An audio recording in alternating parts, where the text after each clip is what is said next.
Marcy, love, energy, excitement, enthusiasm. Words any person would love to be described as, but somehow they still don't do Marcy justice. Marcy could go up to the most random person and win them over immediately. I remember bringing all my friends down, and she was afraid that I didn't want her to be around because, as she put it, she was too old. I told her she better come down to the beach with all of us because she'd have a great time. Sure enough, within 20 minutes, she had already drawn inappropriate sand sculptures on our friend Kevin and had us all laughing like crazy. That was Marcy. Never sure if she was welcome, but immediately the life of the party, and everyone loved her. Although all of us can remember Marcy in so many different fun situations, she was much more than that. She was much more than someone just to have a good time with. She was probably the least judging person I knew, and always wanted to take care of people, even if it was in her own crazy Marcy way. I always remember at Aunt Susan's funeral, she had lost her mom, and instead of worrying about herself, she was over with me trying to make sure that I was okay.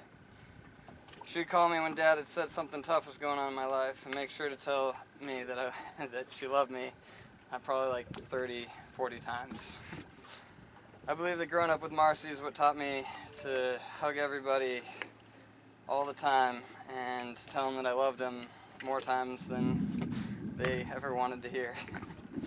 Marcy was passionate and excited about so many things in her life, whether it was her vehicles, especially the Bronco, or being a huge Broncos fan and watching all the games with us and calling after a Broncos victory, going out on all the boats and making sure that we all had a good time with Mike and her, and making sure that while we were in town that we had the best time we could.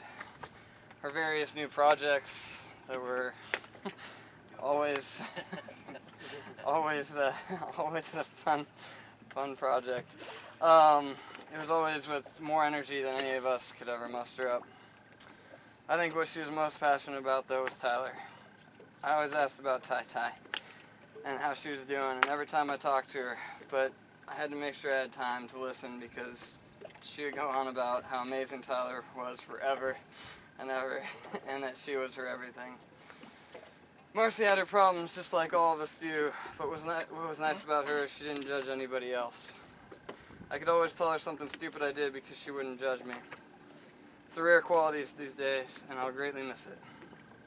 The world has lost someone full of love, full of life, full of laughs, but we've all been left with the lingering love that she gave us and remembering how important loving each other is.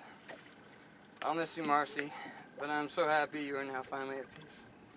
Be free, Marcy. You always had a free spirit, and now you can be at peace with everything.